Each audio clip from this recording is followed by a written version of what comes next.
انہوں نے دوسرے حضور صلی اللہ علیہ وسلم صحابہ کو دعائیں سکھاتے بھی تھے، گھر والیوں کو بھی دعائیں سکھاتے تھے.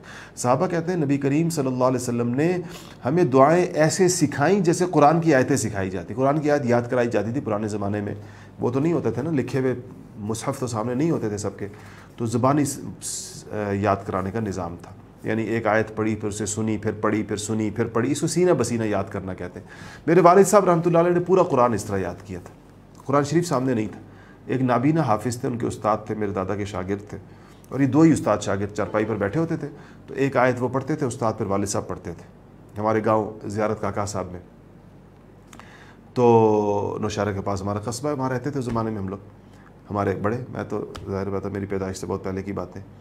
تو یہ جو شاگرد تھے ہمارے دادا کے، وہ شاگرد تھے وہ حافظ صاحب، اور والد صاحب کہتے ہیں کہ وہ ہمارے ساتھ بیٹھے رہتے تھے سارا دن، اور ہمیں ایک آیت وہ پڑھتے، پھر ہم پڑھتے، پھر ہم ان کو وہ پڑھتے. اتنی دفعہ ہمیں کہلواتے کہ ہمیں یاد ہو جائے، پھر ہم اس کو پھیرے دیتے رہتے. تو بڑا عجیب طریقہ تھا وہ. اس کا میں آپ کو بتاتا ہوں، شاید کسی کے کام آ جائے. مجھے بہت کہہ دیتے کہ اس طریقے سے یاد کرنا چاہیے، کبھی بھولتا نہیں. اور ان کو اتنا پکا قرآن یاد تھا والد صاحب رحمۃ اللہ علیہ کو، اتنا پکا. میں نے اپنی زندگی میں ان سے زیادہ پکا حافظ نہیں دیکھا. مجھے مدت تو بھول گئی، غالباً 30 سال فرمایا یا 40 سال فرمایا. مجھے کہا کہ 40 سال ہو گئے میں نے کبھی قرآن شریف کھول کے نہیں دیکھا. کہیں میں ایسے بھولا نہیں کہ مجھے قرآن کھولنے کی ضرورت پیش آئی ہے، یا قرآن کھول کر. وہ فرماتے تھے کہ میں دل چاہتا ہے میں دیکھ کر تلاوت کروں، لیکن مجھے زبان پہ قرآن شریف اتنا چڑھا ہوا ہے اور اتنا زیادہ رواں ہے کہ جب میں دیکھ کے تلاوت کرنا دل چاہتا ہے کہ یہ بھی ایک طریقہ ہے تلاوت کا کہ میں کبھی ایک قرآن شریف دیکھ کر پڑھ لوں اس کو. تو فرمایا کہ ناظرہ جس طرح کہتے ہیں ہم جس کو. تو کہا کہ میں شروع کرتا ہوں، لیکن میرے زبان پر قرآن شریف اتنا تیز ہے کہ میں اتنا آگے نکل جاتا ہوں پڑھتے پڑھتے. یاد بھی اتنا پختہ تھا کہ پھر میں ڈھونڈتا رہتا ہوں کہ میں کہاں پڑھ رہا تھا، مجھے قرآن شریف میں وہ جگہ نہیں مل رہی ہوتی. پھر اس کے پر آتا ہوں، پھر 1-1.5 منٹ اپنے آپ نظریں جماتا ہوں صفوں پر، پھر آگے نکل جاتا ہوں. تو وہ کہتے تھے کہ ہم نے جو قرآن یاد کیا وہ اس طرح تھا کہ استاد ہمیں آیت بتاتے تھے. مثلا الف لام میم ذالک الکتاب لا ریب فیہ، آیت بتائی، ہم نے کہا الف لام میم ذالک الکتاب لا ریب فیہ.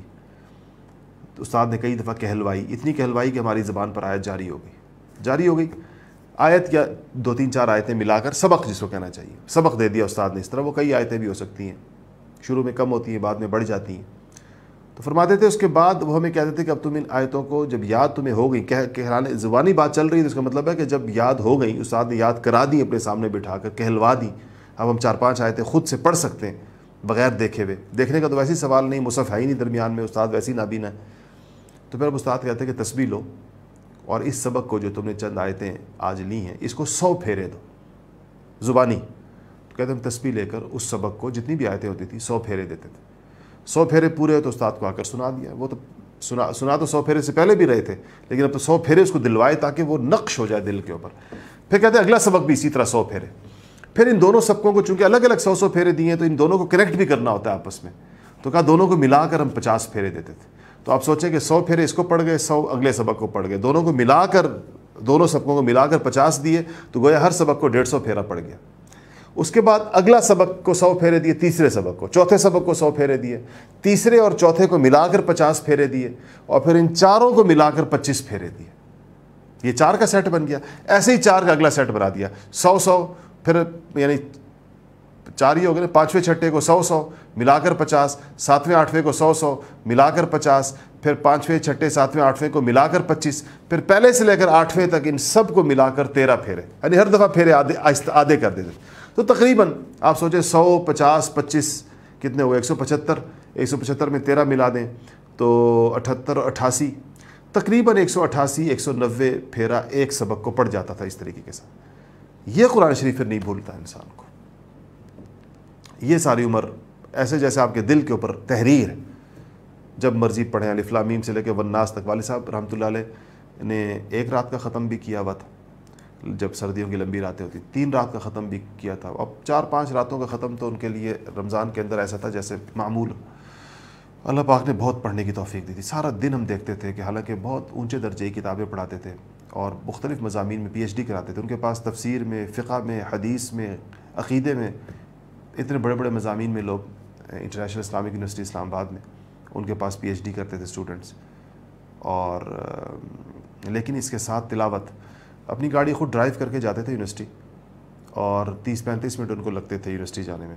تو مجھے فرمایا کرتے تھے کہ میں جاتے ہوئے ایک سپارہ پڑھ لیتا ہوں یونیورسٹی جاتے ہوئے, یونیورسٹی سے واپسی پر ایک سپارہ, ڈرائیو کرتے ہوئے. حالانکہ ڈرائیونگ کے ساتھ تلاوت کرنا مشکل ہوتا ہے, اس لیے کہ آپ دیکھ رہے ہیں کہ دائیں بائیں لوگ آ رہے ہیں جا رہے ہیں, بریک لگ رہی ہے, ہارن, یہ وہی بندہ ڈرائیونگ کے دوران تلاوت کر سکتا ہے جس کو قرآن شریف بہت زیادہ پختہ یاد. تو فرماتے تھے کہ یہ اس یاد کرنے کی برکت ہے. اللہ تعالی ہم سب کو ایسا قرآن یاد نصیب فرما دے. بہت بڑی چیز ہے قرآن کے ساتھ جس کا دل لگ جائے, اس دنیا میں کسی اور چیز کی ضرورت نہیں رہ جاتی.